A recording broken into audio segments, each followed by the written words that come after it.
peringatan Maulid memperingati Nabi, mendengar kisah Nabi, dan juga senantiasa menimbulkan rasa cinta dan rindu kepada Nabi.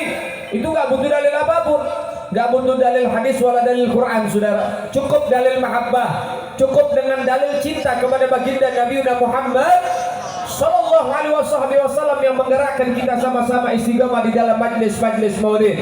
Sehingga dikatakan alal ihtifal Maulid la yahtaj dalil sahih bal yahtaj qalbi sahih.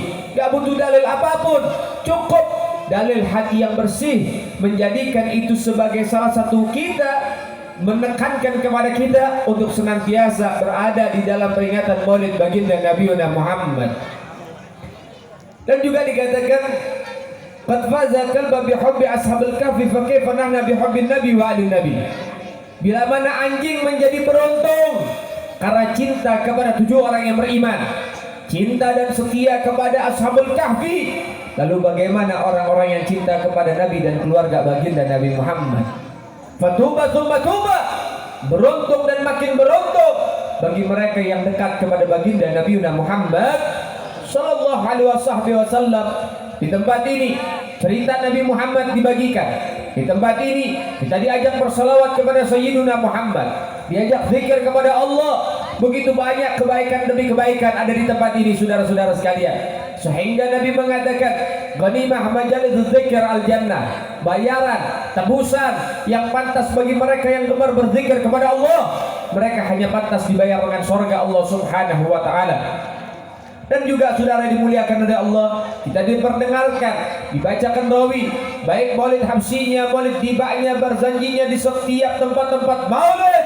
Pasti daripada pembacaan maulid yang mana semua daripada isinya adalah kisahnya Rasul Sallallahu Alaihi Wasallam diperdengarkan di telinga-telinga kita.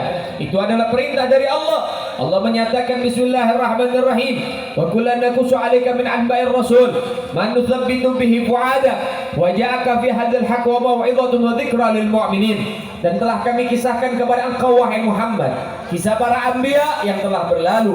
Wa ja'aka fi hadzal haqq, dan telah datang dari kisah-kisah itu kebenaran yang dijaga oleh Allah Subhanahu wa taala. Untuk apa Nabi Muhammad diberikan cerita-cerita oleh Allah taala di dalam Al-Qur'an tentang para anbiya, para mursalin, para salihin? Untuk apa? Manusabbitu bihi fu'adak, untuk memantapkan hatinya, memantapkan keimanan dan keyakinannya.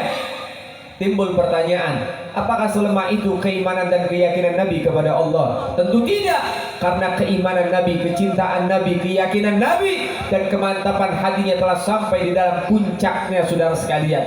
Namun sekaliber Nabi, setinggi Nabi, sepangkat Nabi, sehebat Nabi, seagung Nabi, Nabi tetap menyimak bagaimana Allah menceritakan daripada kisah para anbiya, para mursalin, bawahan-bawahan Nabi Muhammad. Kenapa? Nabi Muhammad adalah Sayyidul Anbiya wal Mursalin, rajanya para nabi dan para rasul.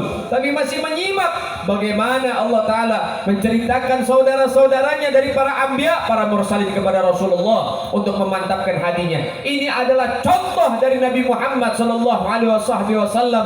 Kita yang lebih pantas mendengarkan dan selalu diceritakan kepada kita kisah daripada Nabi, kisah daripada Rasul, kisah daripada orang saleh. Sehingga mereka orang soleh mengatakan zikrus salaf tanzilur rahmah, fa kaifa zikru nabiyina Muhammad ibn Abdullah. Bila mana menyebut nama orang soleh, menceritakan kehidupan mereka, akan menyebabkan Allah menurunkan rahmat. Lalu bagaimana yang kita sebut adalah Sayyidus Salihin, rajanya orang-orang soleh.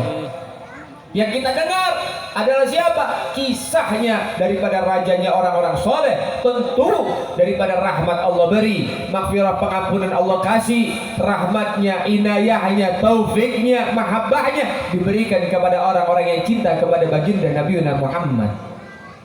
Maka mudah-mudahan gak pulang kita dari tempat ini, melainkan Allah Ta'ala ngampunin kita punya dosa, Allah Ta'ala kasih lapang kita punya dada, Allah Ta'ala kabulkan kita punya hajat dan usaha. Dan subhanallah, mudah-mudahan berkat Allah, berkat Nabi Muhammad Sallallahu Alaihi Wasallam, mudah-mudahan Allah Ta'ala beri kebahagiaan kepada kita dunia sampai akhirat.